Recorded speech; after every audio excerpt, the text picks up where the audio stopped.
ایرانی پاسداران انقلاب کے اسرائیل پر حملوں کی 16ویں لہر جاری ہے۔ درجنوں میزائل اور ڈرونز داغ دیے۔ تل ابیب، یروشلم اور حیفا میں سائرن بج اٹھے۔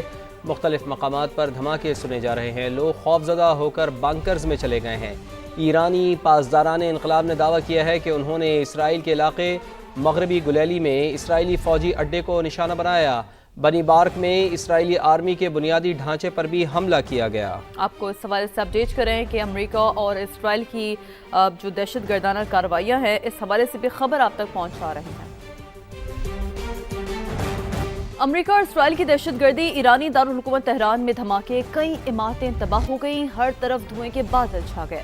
اسرائیلی فوج نے ایران پر بڑے حملے شروع کرنے کا اعلان کر دیا۔ ایران کے میزائل لانچنگ پیڈ، دفاعی سسٹم اور انفراسٹرکچر کو نشانہ بنانے کا دعویٰ۔ گزشتہ روز صدارتی آفس اور سپریم نیشنل سیکیورٹی کونسل کی عمارت پر بھی بہت بڑا حملہ کیا گیا۔ ہمدان، اصفہان، شیراز، قم، یزد اور فارس شہر پر بھی شدید بمباری کی گئی۔ 5 روز میں شہادتوں کی تعداد 787 ہو گئی۔ پاسداران انقلاب کے 18 اہلکار بھی شامل ہیں۔ ہلال احمر کے مطابق 153 شہروں میں 500 سے زائد مقامات پر ہزاروں بم اور میزائل داغے جا چکے ہیں۔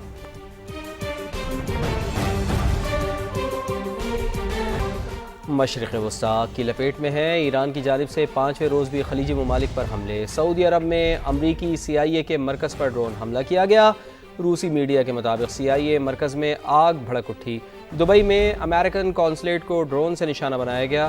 دبئی میڈیا آفس کے مطابق حملے میں کوئی جانی نقصان نہیں ہوا۔ قطری وزارت دفاع کے مطابق العدید ایئر بیس پر بیلسٹک میزائل سے حملہ ہوا۔ حملے کے وقت ایئر بیس پر امریکی فوجی موجود تھے۔ پاسداران انقلاب نے بحرین میں بھی امریکی تنصیبات پر حملے کیے۔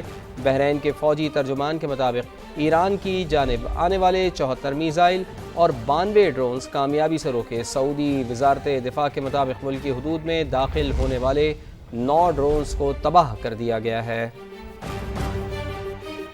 اور ابھی آپ کو بتائیں کہ اہم اطلاعات آ رہی ہیں کہ سعودی ولی عہد شہزادہ محمد بن سلمان کے حوالے سے بھی ہم آپ کو آگاہ کریں گے، لیکن آپ کو ابھی ہم بتا رہے ہیں کہ امریکہ اور اسرائیل کی دہشت گردی جاری ہے۔ ایرانی دارالحکومت تہران میں بھی دھماکے سنے گئے ہیں۔ کئی طرح کی عمارتیں تباہ کر دی گئی ہیں۔ ایران کے میزائل لانچنگ پیڈز، دفاعی سسٹم اور انفراسٹرکچر کو نشانہ بنایا گیا ہے۔ سعودی ولی عہد شہزادہ محمد بن سلمان کی زیر صدارت کابینہ کا اجلاس، قومی سلامتی کے دفاع، شہریوں اور غیر ملکیوں کے تحفظ کو یقینی بنانے کا عزم دہرایا گیا۔ آپ کو اس حوالے سے بتا رہے ہیں کہ فیصلہ کیا گیا کہ قومی سلامتی کو یقینی بنانے کے لیے اور شہریوں کے تحفظ کے لیے جو اقدامات اٹھانے پڑیں گے اٹھائیں گے۔ آن لائن اجلاس میں خطے کی صورتحال کا جائزہ لیا گیا۔ سعودی کابینہ نے GCC ممالک پر ایرانی حملوں کو سنگین جرم قرار دیا۔ اعلامیے کے مطابق ان حملوں سے علاقائی امن و سلامتی اور خود مختاری کو نقصان پہنچا ہے۔ سعودی کابینہ کے اجلاس میں ایرانی حملوں کے بعد سعودی عرب کی حمایت کرنے والے ممالک کا شکریہ بھی ادا کیا گیا۔ اور اس کے ساتھ ساتھ اہم خبر یہ ہے کہ ایران کو نیا سپریم لیڈر مل گیا ہے۔ عرب میڈیا کے مطابق آیت اللہ خامنائی کے بیٹے مجتبیٰ خامنائی ایران کے سپریم لیڈر منتخب ہو گئے ہیں۔ ایران میں رہبر اعلیٰ کا انتخاب 88 رکنی مجلس خبرگان کرتی ہے۔ ایرانی سپریم لیڈر آیت اللہ خامنائی کو مشہد میں امام رضا کے مزار کے احاطے میں سپرد خاک کیا جائے گا۔ علی خامنائی کی تدفین کا تہران میں تعزیتی اجتماع امام خمینی ہال تہران میں ہوگا۔ ایران کو جوہری یا بیلسٹک میزائل بنانے کی اجازت نہیں دیں گے، امریکی وزیر خارجہ مارکو روبیو نے واضح کر دیا۔ میڈیا سے گفتگو میں مارکو روبیو نے کہا کہ دبئی میں امریکی قونصل خانے کے پارکنگ ایریا میں ڈرون گرا، کوئی جانی نقصان نہیں ہوا، عملہ محفوظ رہا۔ تنازع کے آغاز کے بعد سے 9000 امریکی شہری خطے سے نکل چکے ہیں، مزید کو نکالنے کے لیے اقدامات کر رہے ہیں۔ امریکی سینیٹرز اور ارکان کانگریس نے ایران پر امریکی حملے پر سوالات اٹھا دیے ہیں۔ سینٹ میں بریفنگ کے بعد ڈیموکریٹ سینیٹرز نے فوجی کارروائی پر شفافیت نہ ہونے پر شدید تشویش کا اظہار کیا ہے۔ سینیٹر چک شومر نے کہا ہے کہ ٹرمپ انتظامیہ کے جوابات انتہائی غیر مطمئن ہیں۔ جنگ کے مقاصد ہر روز بدلتے رہتے ہیں، کوئی واضح منصوبہ نہیں۔ مجھے مشن کریپ کا خطرہ ہے، ایک ایسا جنگی عمل جو کبھی ختم نہ ہو۔ عوامی مباحثے کی ضرورت ہے تاکہ امریکی عوام صورتحال سمجھ سکیں۔ سینیٹر رچرڈ بلومینتھل بولے، مجھے ڈر ہے کہ امریکہ کے فوجی زمین پر جانے پر مجبور ہو سکتے ہیں۔ ہمیں واضح نہیں ہے کہ ٹرمپ انتظامیہ کے اگلے اہداف کیا ہیں، جوہری ہتھیار ختم کرنا، میزائل تباہ کرنا، رجیم چینج یا پھر دہشت گردی روکنا۔ امریکی عوام کو اعتماد میں لیا جانا چاہیے۔ ایران پر حملے کے بعد امریکی صدر ڈونلڈ ٹرمپ کی مقبولیت میں ریکارڈ کمی۔ دی اکانومسٹ اور یو گورنمنٹ کے تازہ سروے کے مطابق امریکہ میں ڈونلڈ ٹرمپ کی مقبولیت کی شرح 38% رہ گئی ہے۔ 59% امریکی ان کی پالیسیوں سے خوش نہیں ہیں۔ یہ شرح اب تک کی سب سے زیادہ ہے۔ سروے 27 فروری سے 2 مارچ کے دوران کیا گیا۔ ماہرین کے مطابق اس ریکارڈ کمی سے ریپبلکن پارٹی کی مڈ ٹرم الیکشن کی حکمت عملی متاثر ہو سکتی ہے۔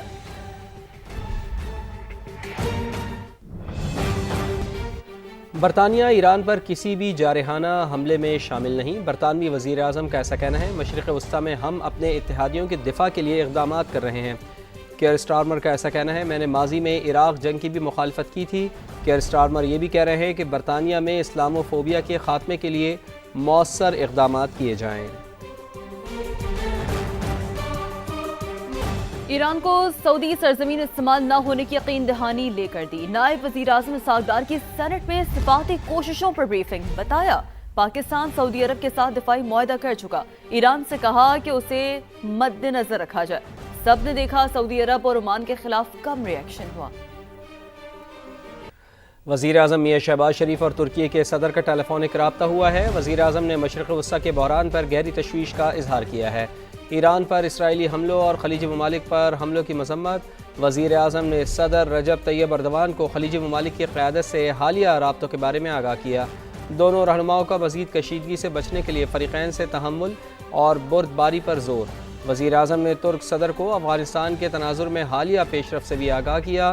دونوں رہنماؤں کا قریبی اور مسلسل رابطے میں رہنے، خطے میں امن و استحکام کے لیے مشترکہ کوششیں جاری رکھنے پر اتفاق ہوا۔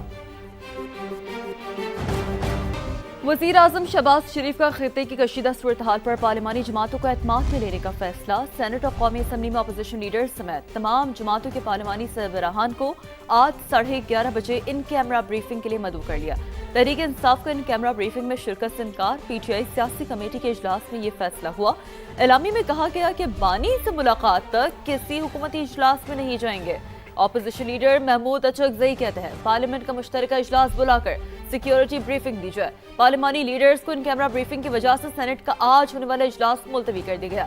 سینٹ اجلاس اب 5 مارچ کو صبح 11:30 بجے ہوگا۔ ایران، امریکہ اور اسرائیل کی جنگ۔ عالمی منڈی میں تیل کی قیمتوں میں اضافے کا سلسلہ جاری ہے۔ امریکی کروڈ آئل 3.3% اضافے سے $74.6 فی بیرل پر آ گیا ہے۔ اسی طرح برطانوی برنٹ خام تیل کی قیمت 3.98% اضافے سے $81.60 فی بیرل ہو گئی ہے۔ ماہرین کے مطابق آبنائے ہرمز کی بندش کے باعث تیل کی قیمتیں $100 فی بیرل تک جا سکتی ہیں۔